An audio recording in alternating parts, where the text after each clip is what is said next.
What's up, YouTube? I am Ramon. Welcome to my channel. I want to speak to you today. I want to share with you actually an eviction alternative that's worked for me. I've used it several times in the past. Just in case you're wondering, just loading up my rounds, my 308 rounds for some target practice, getting myself ready. But on another note, yeah, an eviction alternative.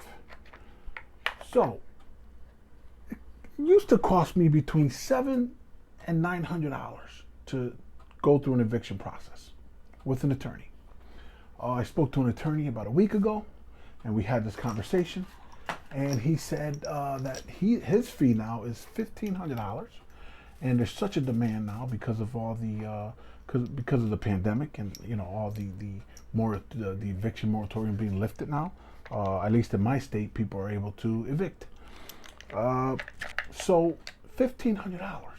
That's just the eviction, the entire court proceeding, the process to win the case. Once you win the case, you have to. It's going to cost you, according to him, it's going to cost you up to between $2,000 and $3,000, depending on the size of the apartment, the amount of furniture and belongings they leave behind, because they have to hire movers. The sheriff has to hire movers, and they have to store. They have to move everything out of the apartment, clear it out, and they have to store it in a warehouse for 30 days. And that's my law here. That's the law here in my state. I'm not sure about laws in other states or where you may be, but it may be worth checking it out. So $1,500. So you're looking at well over $3,000, right? Well over $3,000, possibly $4,000, right? And my God, I didn't. You gotta sit back and wonder. I mean, and I'm going to get into the alternative that I want to talk to you about. It can cost a lot of money. I just did an eviction. It was a full eviction. The lady, she didn't pay me for a year, 12 months, and then I started the eviction because we couldn't evict. So the eviction actually the eviction lasted 8 months. The whole proceeding, the whole process, from the time I started with the notice to quit, which is the first notice they get, all the way until the hearing, and you win the court case, and then they send you a letter for the execution. It was about 8 months. 8 months. So I lost a year and 8 months of rent, and then I had to pay the sheriff.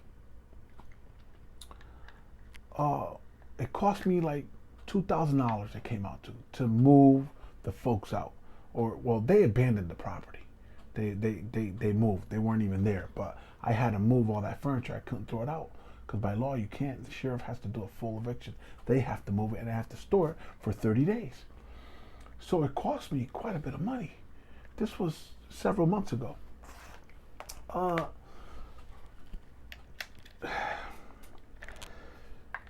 I didn't try to move her. I didn't try to offer her any money or anything like that, because this was a little different situation. There was it was a pretty ugly situation. There was some threats made, and we had to get police involved and stuff. So it was a little different. However, it may be worth, folks, if you're thinking about evicting the tenant, it may be worth trying to offer them money to move. That's right. You think I sound crazy? Ramon, you're crazy. Folks, I've done it before and it's worked. It's worked for me. I remember paying a young couple $1,000 to move out. And in a week, they moved out. Another time, I paid almost $2,000. And the young lady moved out. She moved out in a few days. She was gone. They want that money. This last eviction I did, I mean, she didn't pay me for 12 months, so it was $1,000 rent. $1,000 a month was her rent.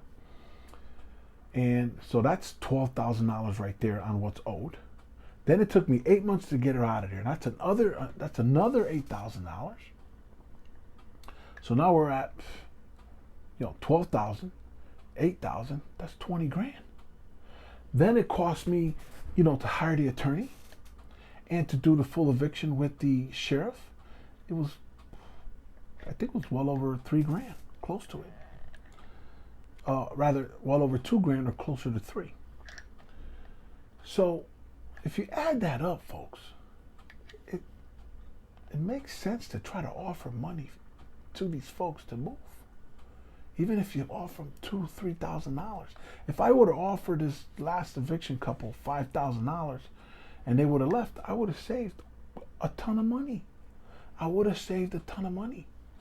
Because it cost me so much money. And time is of the essence. Time is important. It's crucial. These evictions don't last 3 months anymore. Now with this whole pandemic, this is a game changer. That was a game changer. So now the evictions are going to last somewhere between 6 months to a year now.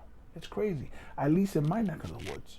Some states you can't even evict. From what I understand, you can't evict for a year or two. It's crazy.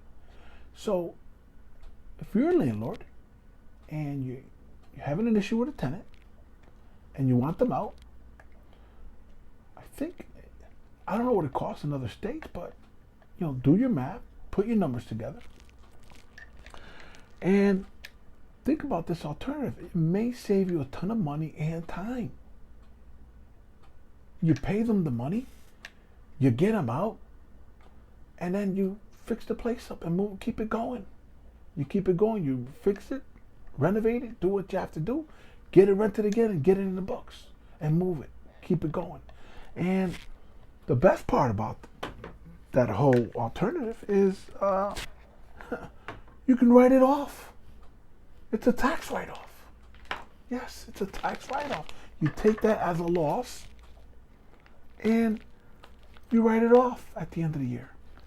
So not only do you save money on months of non-payment and eviction and in the eviction process, but you also you get them out of your unit. You save a ton of time, and you get to write it off. You get to write it off at the end of the year. So I wanted to share that with you folks. I'm going to go ahead and finish loading up my ammo here. Thanks for watching. If you can, smash that like button and subscribe to my channel. I am Ramon Garcia. I'm out. Thank you, YouTube.